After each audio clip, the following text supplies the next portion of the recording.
What is good, Tesla family? It's Ray J back with another video, and in this one, I want to break down what's happening with Tesla SPY and a couple of other tickers. I want to break down what's going on with the overall market as we have important data coming out. Why tomorrow is going to be a very big day for SPY, Tesla, and the overall market as we have some big tests coming, and what you should be watching for on Tesla stock, in my opinion. But before I break down all this information, before I get into any more details, let me just mention a couple of things. I'm personally not a financial planner, so take nothing I say as financial advice. And also, if you guys can, please check out the Weeble link, which is down below and in the description. If you sign up for Weeble and deposit $500, you're guaranteed 20 free stocks, and this offer ends in just 4 days from now. Anyways, when it comes to Tesla in the market, I just wanted to mention that we got a nice double bottom like structure, and we're trying to push right now on Tesla, looking very nice. And we have this resistance approaching around this 200 area, so Tesla's doing a good job at holding up. Also, with the inverse head and shoulders, there's a very good chance that Tesla will continue to push as we have more upside potential approaching deliveries next week.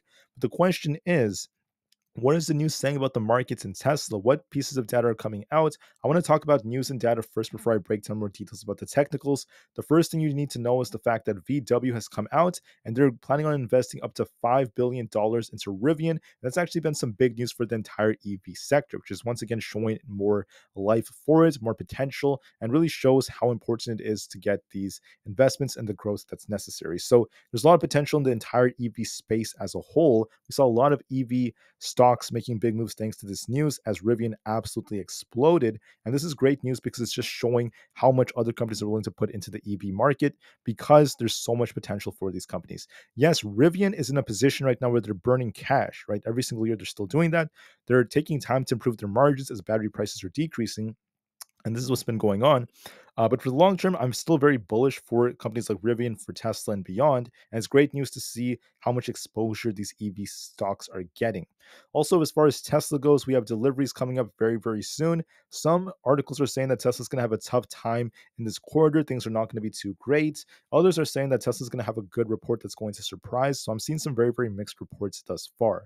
But once again, for the analysts that are saying that it's not going to do a great job, keep that in mind that is once again kind of normal. Different analysts always say this about Tesla. Other ones are saying that Tesla is rallying above a buy point, as many analysts from Stifle are saying that they now have a buy rating for Tesla and a $265 price target. They also mentioned that Tesla is going to be putting itself in a very good growth position for 2025 to 2027, and they're very bullish thanks to that. They also mentioned that despite the recall on the Cybertrucks that happened just yesterday, they're not really too worried about that, and they think that FSD will trump all of that. We don't have to worry about those things. They think that the robotaxi is also going to help generate significant value, at least for the company, through sales and possibly licensing agreements. And they're very excited about that.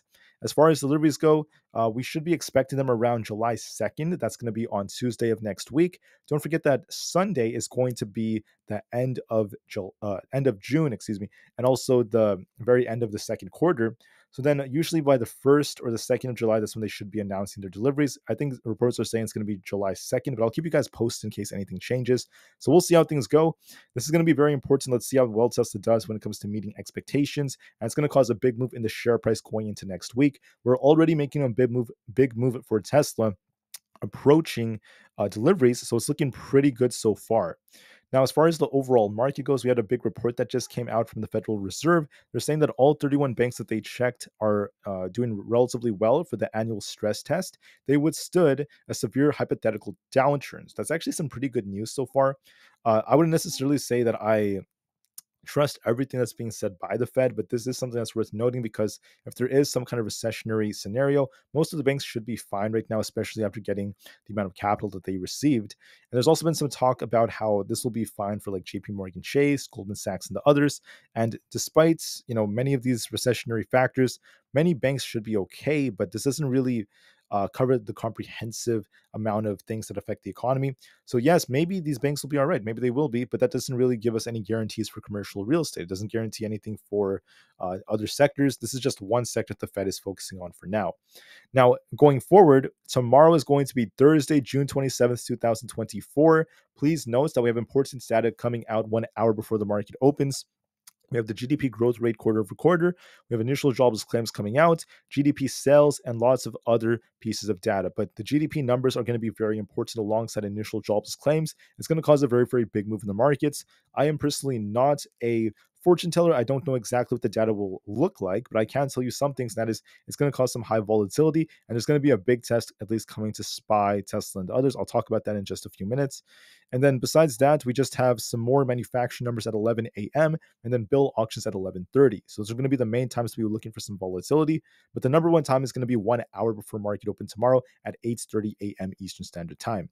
For earnings, we just have Nike announcing its earnings tomorrow. Everything else is very minor, but earnings will get a lot more serious once we get a lot of bank earnings and big tech very soon over the next couple of weeks. For the stock market, the market was actually kind of like flat overall for most stocks out there with some red here and there. I would say flat and red made up the majority of stocks. However, lots of the big name stocks like Nvda, like Microsoft, Apple, they actually held up very well. Apple, Amazon, and Tesla led the day as the market started to push, especially Tesla. And that's what helped the market hold up as well as it did, as we started to see more buyers stepping in for big tech. Tesla got about 96 million in volume. That's above average. So volume is coming back. Buyers are coming in, and shorts are also starting to pile into Tesla, and short volume is increasing. Stifel gave Tesla a buy rating, which is a good piece of news. The price price ratio is going up as Tesla's gaining some strength relative to the market. And we're also starting to see interesting seasonality trends. Tesla is green about 48% of the time on Thursdays. Thursdays, it tends to not be the strongest of days. But June tends to be a strong month, and so far it's been a pretty good month for Tesla. We'll have to see if things continue like this going into July. And look for volatility around noon and also around 3 o'clock p.m.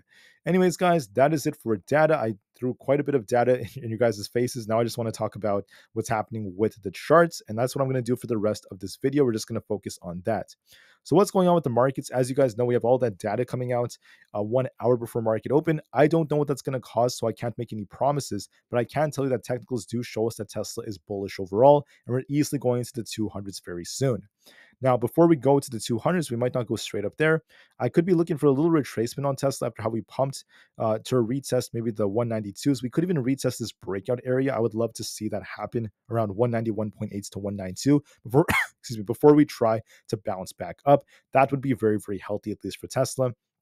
So make sure you watch key resistance at 196.5. If we break this, we could be pushing all the way up towards 200.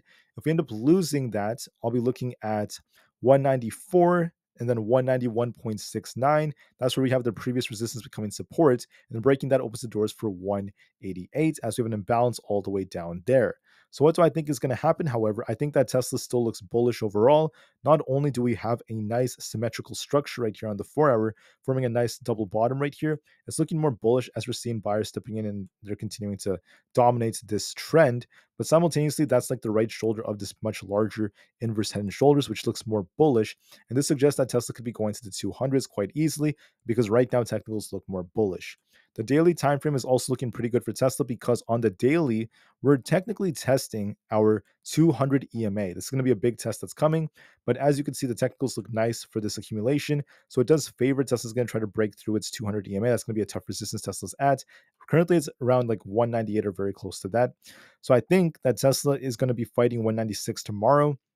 Might get an initial rejection, maybe dip back down to 192 to retest and grab liquidity before it tries to push higher. But I think later down the line, Tesla will break past the 200 EMA, the red line, which is our resistance, and then eventually start breaking much higher. So I see some more upside potential for the stock.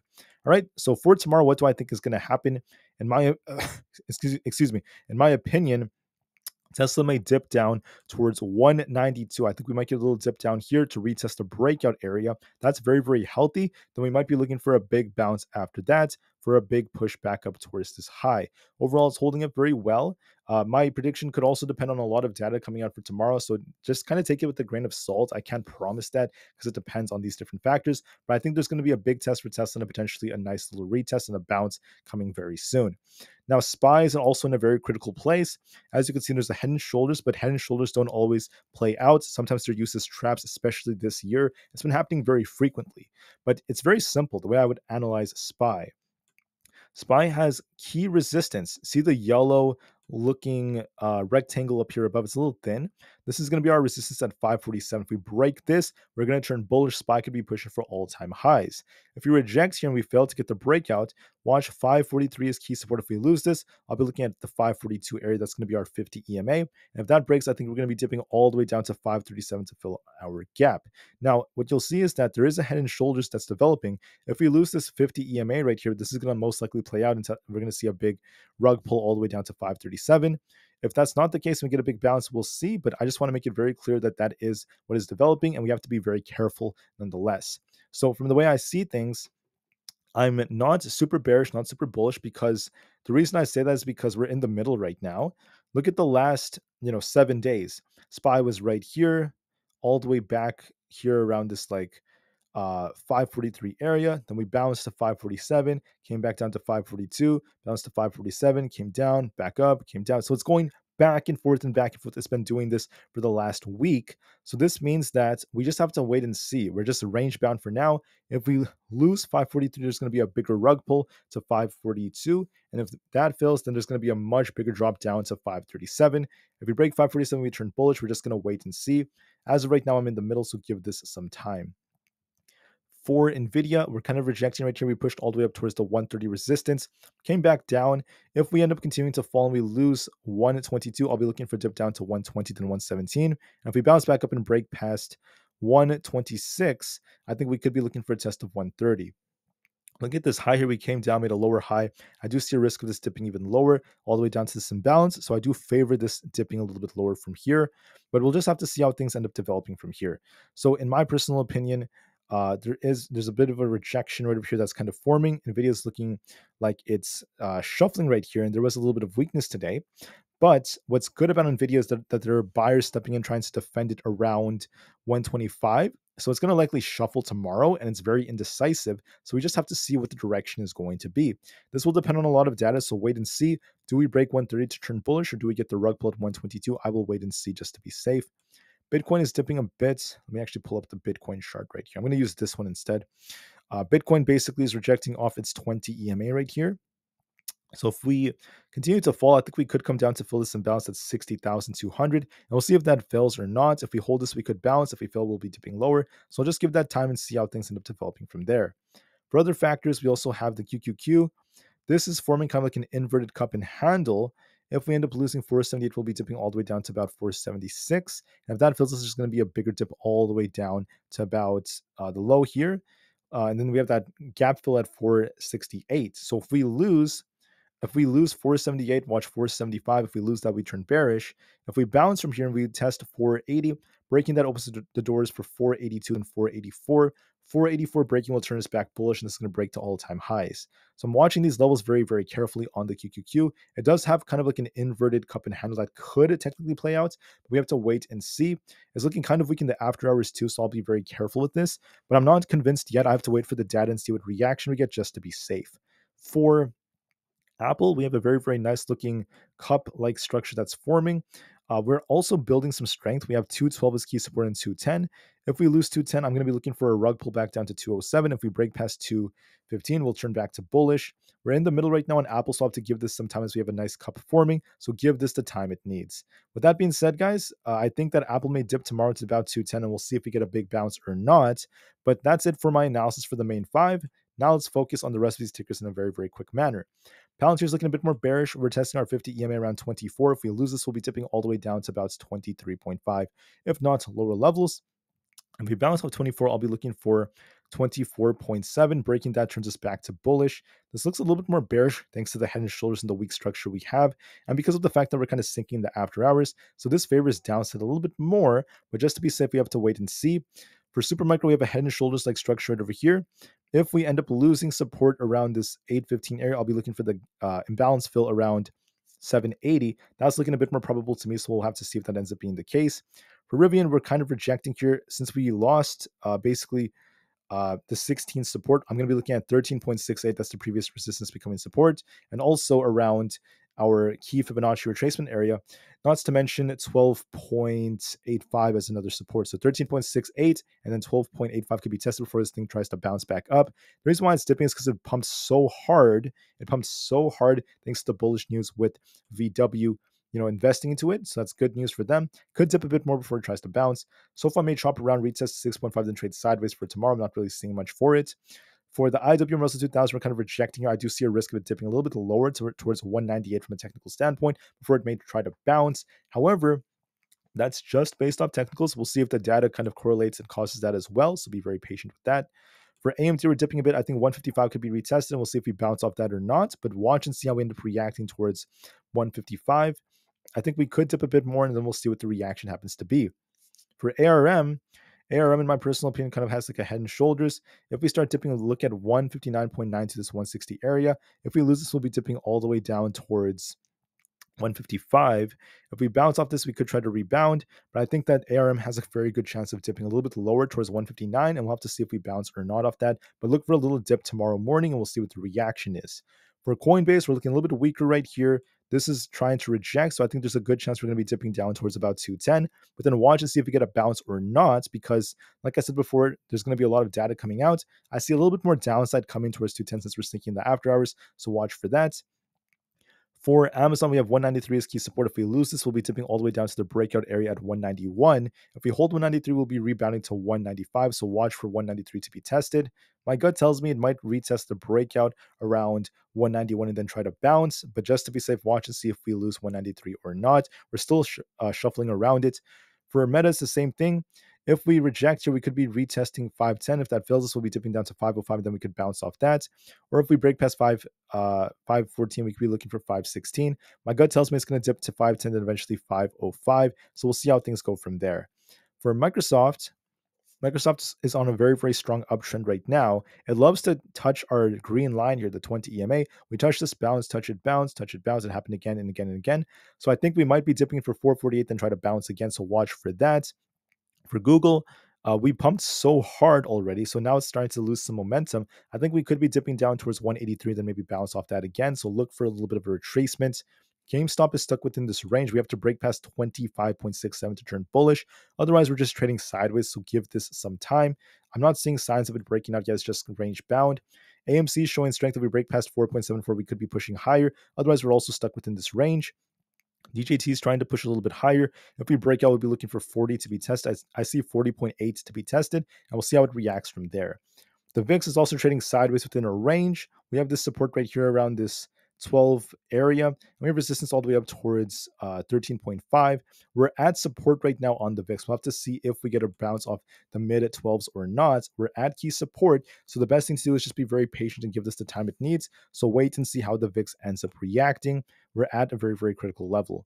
We're trying to break out right here. We'll be looking at 4.34 as resistance. If we end up reacting here, we'll have to see if we break that or not. We have a lot of Fed speakers, so we'll see how that ends up affecting us. And for the dollar index, we're trying to push a little bit higher. We have 106 is resistance. If we break that, I'll be looking for 106.5. It still has more bullish momentum, but it's not really affecting the market too negatively. So I'm not really worried about this. I think the best thing to do is just watch for the test on SPY and also on Tesla. So Tesla's bullish, and then SPY has a very, very big test coming. If we reject off 547, look for a rug pull. If we lose if we end up losing 543, we will get the rug pull. If we break 547, if we break above it and start pushing higher, we turn back to bullish. For Tesla, if we end up dipping a bit, make sure you watch 192 as key support. We could bounce off that and continue higher to the 200s. If we lose that, we could be dipping even lower, so we'll just have to wait and see. But with that being said, that is it for my analysis for the day. Thank you all so much for listening. Have an absolutely incredible rest of the day. I'll see you guys again tomorrow before the market opens to report what happens with initial jobless claims and also the very important data that's coming out from GDP numbers and beyond. So we'll have to see how things go. I know that my video had a lot of hypotheticals and I was a little bit more ambiguous during a lot of parts because I don't truly know what the data is going to give us. That's why sometimes as a day trader, you have to kind of like step back, give the market the time it needs, and then react to what the data tells us. So that's what I'm basically going to be doing for tomorrow. So take a step back, guys. It's always okay to do that, and then we'll give this the time it needs to be making a lot more necessary moves. Until then, I will see you guys tomorrow. I'll talk about how the data looks, and I hope you guys have a very, very awesome evening slash night, or wherever you guys are. Have a great day. Thank you for listening. Have a great day. Tesla to the moon, because the long term is still incredibly bright. No matter what happens, at least for now, I'm still a big bull on Tesla's robotics, their AI, and the big developments that Elon Musk has been talking about, especially in his new Tesla Master Plan 4. I'm excited. I can't wait to see what's coming, and get ready for some very, very big volatility for Tesla going into next week as we approach deliveries. Once again, deliveries should be closer to like July 2nd. So we'll see what happens with that, and I'll keep you guys updated. Have a great day, guys, and peace out.